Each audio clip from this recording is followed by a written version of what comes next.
Sekuzwa kwenyu kuti isusu hatipo pakupesanisa vanhu, tiripo pakuumbiridza vanhu. Sekuzwa kwenyu kuti pane nyaya yakataurwa naMr Sinus Ruvengo, iye zvino tati tiuye tizokurukura nemwanakomana wavo uyo atisangane kuno kumuzilikazi muguta reKobulawayo muBulawayo anditi tiri padhuze inonzi Barberfields Stadium. This Barberfields Stadium. Chiti murisei kwese kwamuri muri yeZimbabwe. Thank you very much nekuramba muchisupporta. Ngatirambei tichisupporta mavideos edu. Ngatirambei tichimira nevanoda kunge vari vanobatsirwa pano paSaint TV. Tiri kuno kuBulawayo, City of Kings and Queens. Ande tinokurukura naLucky timbonzwawo his side of the story.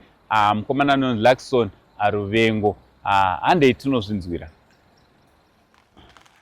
Ayo, ndichida kukutendai muri yeZimbabwe nekuda kwesupport yamunotipa. Ndokunga ndakuudzai kuti ndiri kutsvaga mukomana anonzi Luckson anditi Ruvengo. Wamakangonzwa Luckson Ruvengo. Vazhinji vakataura mafungiro avo mukanyorawo sezvamaifunga. So Luckson Ruvengo ndiye wandagara naye. Mr Luckson. Sei sekuru wenyika. Zviri kufamba here? Bozvo kuti. Anditi. Ari sei mabasa nemhuri kuno Kobulawayo? Hai kuno kuri right zvako. Anditi. Manje rurimi rwenyu rwakajaira zvese anditi. Hai takarerekera kwese. Anditi. So siti linjani? Salibonani linjani baba. Siyapila linjani? Hai siyapila lati. Banjani abanye lapha elivela khona? Hayi eHarare abanye bayasipelela. Esigodlweni esikhulu. Manje uyangilahla manje because mina isindebele sami ngiyadobadoba. Chidzoka. Wakulasika. Perfect. Anditi. So yeah, thank you very much nekutipa kamukana. I understand you are a very busy man. Thank you so much nekutipa mukana kuti tinge tinokurukura. Can you confirm Mr Sinus Ruvengo, who is 72 years old currently? Can you confirm, is he your biological father or is just a neighbor? I confirm Mr Sinus Ruvengo is my beloved biological father. All right. Tisati tauya panyaya yatafambira. Chimbotipa a bit of your background kuti makakura sei uye ukama hwenyu nababa wanga uri sei kumashure? Alright. Ukama hwedu nababa wangu wakanaka stereki. Baba vakatichengeta, vakatirera. Zvakawanda zvatakaitirwa nababa. Background yedu ndeyekuti kuna baba baba waye nemudzimai wekutanga. Alright. Kumudzimai wekutanga vanga vaine property yavo yavanga vainayo. KwaSoxile kuriko ndo kwaari kugara iye zvino. Kunkulumani 5. Kunkulumani 5. Yes. Kunonzi kwaSoxile.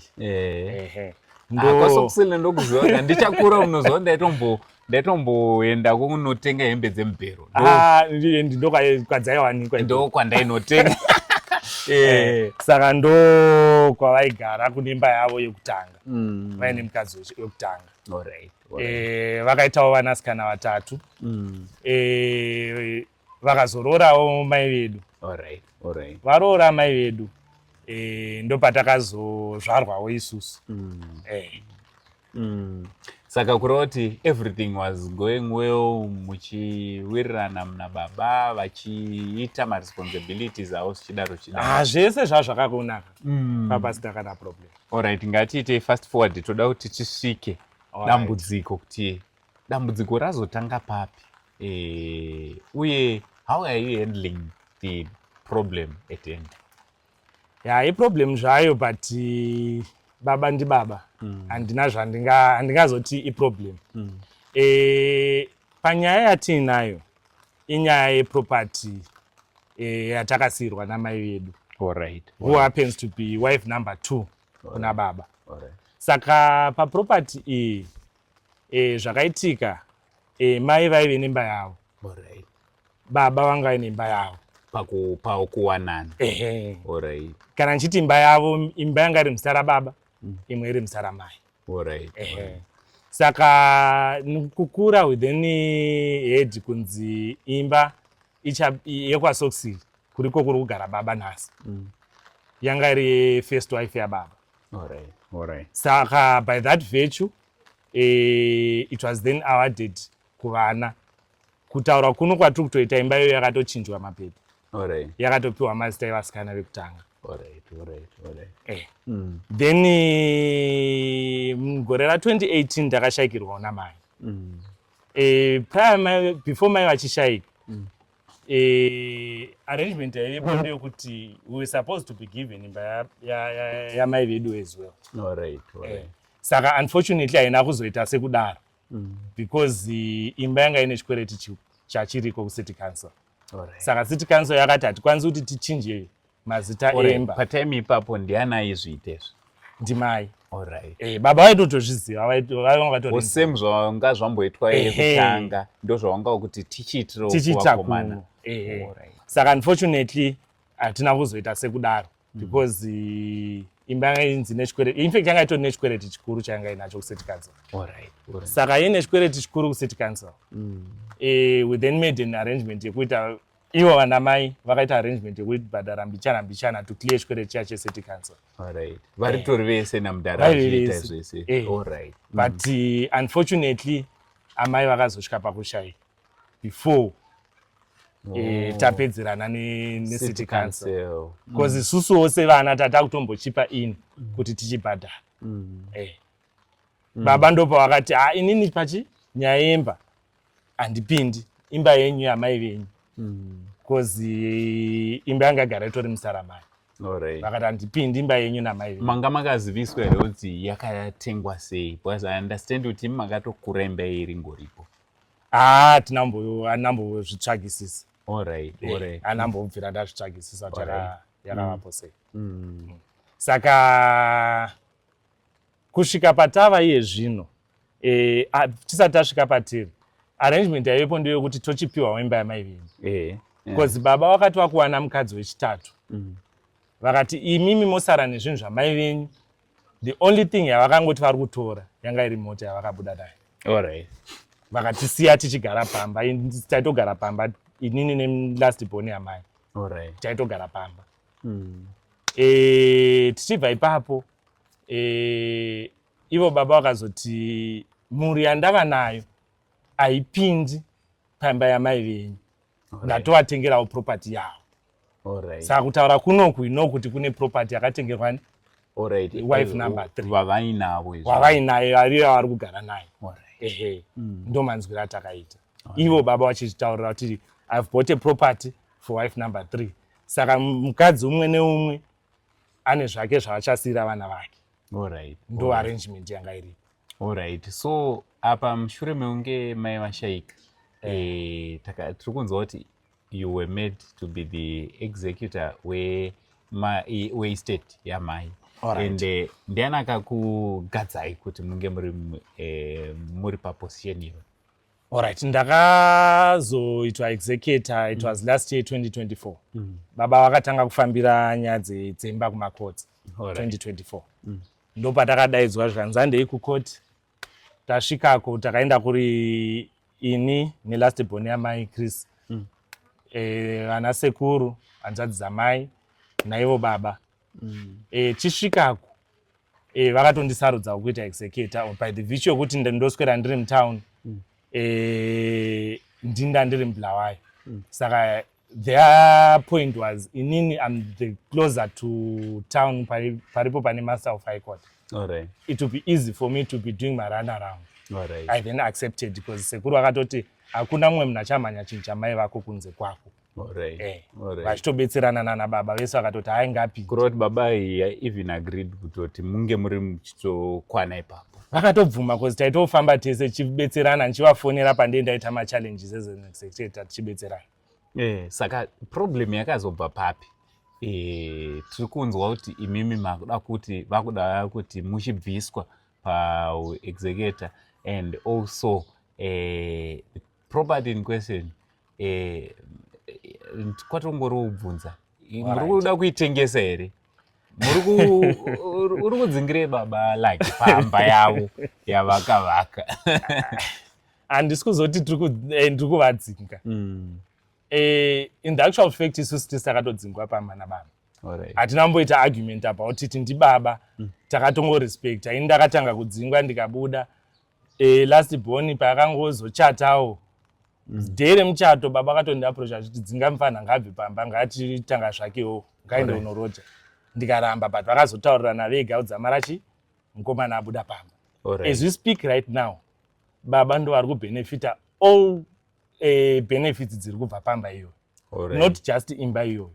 Even the first house yachona yavakapa vasikana from the first wife. Benefits acho ndo ari kutomabenefita. Nemba yatakasirwa namai takati isusu hatisi kuzosimudza musoro as long as baba vari vapenyu. Ndivo vari kubenefita imba yacho. Ndo mumuridzi wezvinhu izvi. Ndo saka takati isusu hatimbopindi panyaya dzacho. Pavakatidzinga hatinambobvira taita kana noise nawo. Takabuda ini ndakatodzingwa it was 2021. Ana ndambobvira ndatombonetsana nawo ndakatobuda zvikanzi ndauda kucollecta marent chichi. Ndikandokona kubhadhara rent vakaramba. Zvikanzi buda. Ndikabuda mune zvakanaka. After all vachicollecta marentals avo ndaingoramba ndichingovachengeta semubereki. Vaikolekta marenti kumba kwavakandidzinga ndichinobhadhara rendi kwandaigara ndaitovapawo mari ndichivachengetawo semubereki. Alright, tiri papo uri kunzi iwewe hautombotarire baba kaiwewe kana kunovaona kana kuvavigirawo medication izvozvi. Looking at your dad is not in a good shape, and you don't even care, you and your brothers. Inini zvandingangotaura ndezvekuti baba vangu ndinovada zvakanyanya. Looking at mubvunzo wenyu ndinotondidzosera kumasure. Ndototanga kutofunga mararamiro ataita nababa before. Baba ndaitovachengeta ndichitoita everything. Usually I used to invite baba kutown. Nguva zhinji totomboswera tichispenda time kumtown. Totombonogocha kuti vambodistress. This all happened before our stroke.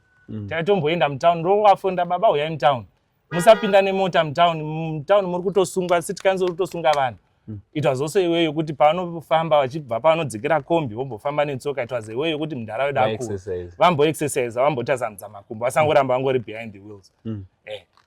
Taitone relationship yakanaka kuti vauya ipapo toti ndikusuwa magwiri. Totoenda kumarket tonotenga zvavari kuda zvacho. Hapana chavaitaura chavari kuda ndotadza kuvaitira. Kana ndatadza ndataura kuti baba zvamuri kuda ndazvikonewa handina mari parizvi. But rudo rwangu semwana kuna baba ruchiripo nanhasi. Unonzwa sei? Tiri kutarisa kuti tiri mufestive season, vamwe vari kutoungana nevabereki vavo, vamwe vachiti vana vachinoenda kunana sekuru nana mbuya. Apa tiri mufestive ndofunga 2 days kuti tipinde muChristmas. Aiwa tasara netumazuva tushoma shoma. Zvinotorwadza kuti takutosvika patime yakaita seChristmas ndisiri kukwanisa kutaudzana nemubereki. Mubereki munhu andaitoziva kuti I remember I have maChristmas akati ndandisingatovabuki.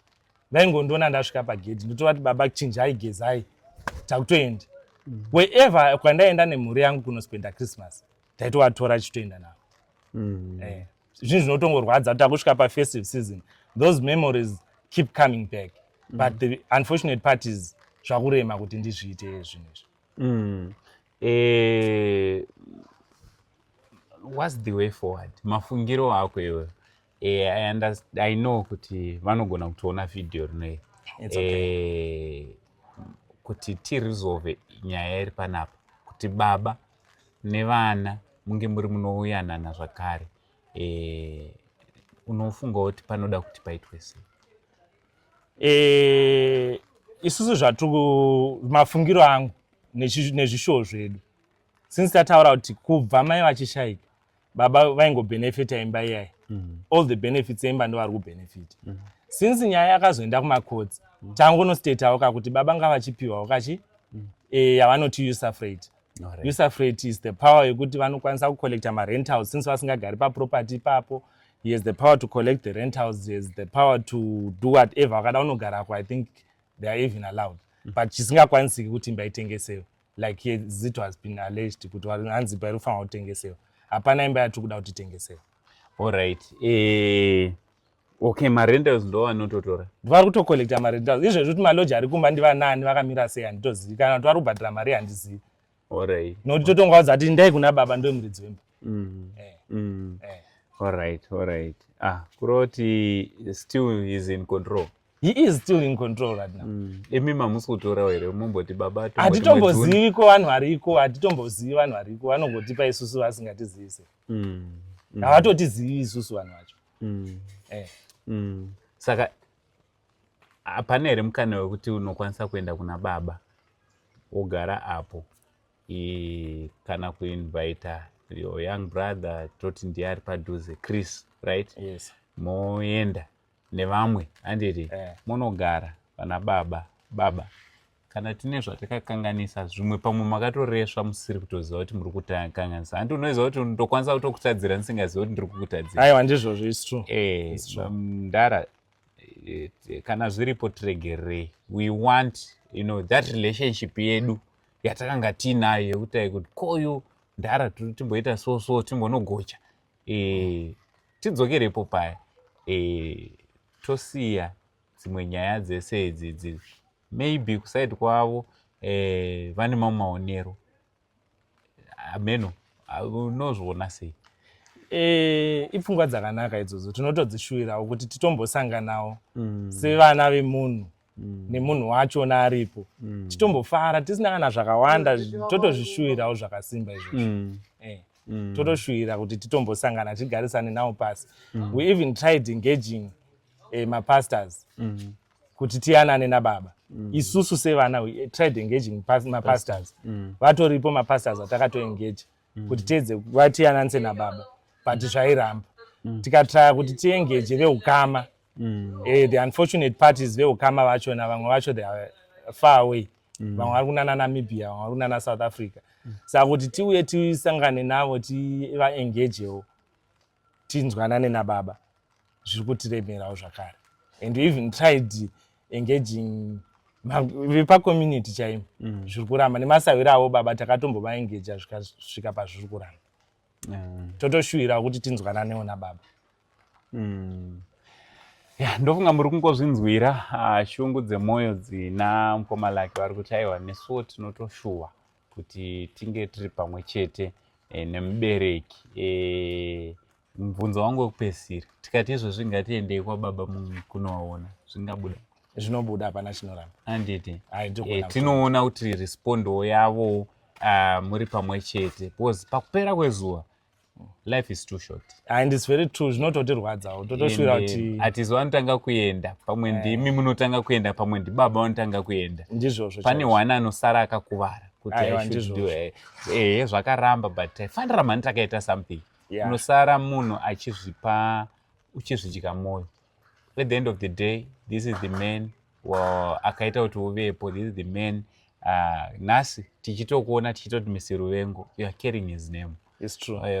Whatever identity you have, it's coming from him. Yes. So tingafarawo kuti tuone at least ukama ihwo uchiumbiridzwa.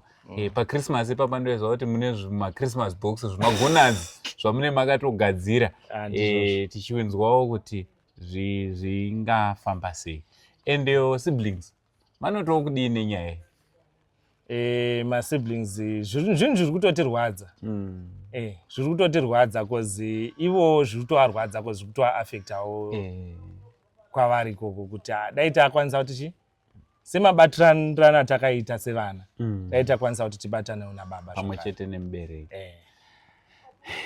Aiwa, ndofunga muri kungozvinzwira mhuri yeZimbabwe patasvika mukoma Lucky vari kuexpressa kubatikana kwavo maringe nenyaya iri kucirculata pasocial media. This man, he didn't want to be on camera because of the nature of his job, obviously, and Munomblawa is a public figure as well. So, nyaya dzakadai dzine kakuvhiringa because vanhu vanenge vachikuona nemamaonero pozobuda nyaya dzakadai dzozopesa dzasvika apa. Sezvandinogara ndichitaura kuti isusu hatipo pakuputsanisa vanhu, hatipo pakuti hondo inge iri inokura, but tiripo pakuti pange pari panodzimwa chimoto, todzokerawo parudo rwekutanga, todzokera pane zvataisingoita pamavambo. Saka muri kunzwa ndiri kuti mukana uripo here kuna mukoma lake kuti tinge tiri vanogara pasi ivo nababa vombogara pasi vokurukura maybe ivo nemasiblings avo. So ndichazokumbira ivo kana makasununguka motaurawo nevamwe siblings handiti ana Chris kana vachizobatika kuti aiwa uyai tizombodi zamawo kuyananiswawo nasekuru wenyika handiti tomboonawo kuti tinokwanisa kubatsirawo papi because isusu tiri neutral. The end of the day hatisi kuda, hatina side ratinotora ringari renyu kana kuti rababa, because tikatora side muri vanhu vamwe. Kwedu tine mutauro unoti makudo ndemamwe. Unoziva zvinoita makudo? Makudo vanoti mukamaona achinetsa napo achirovana, mukasvikapo makada kumarwisa anobva atomira ipapo kurwa orwisa imimi. So imimi muri vanhu vamwe chete, muri same blood, same flesh, one people. Pakupedzisira iripo nzira inofanira kuti inge iri inowanikwa inoita kuti rudo rwekutanga rudzokedzane. Aiwa, munofungeiwo nezvevidhio rino ratiri kuita patiri kutaura namukoma lake tiri kuno Kobulawayo. Aiwa, ndiye mukomana wachona uyu handiti.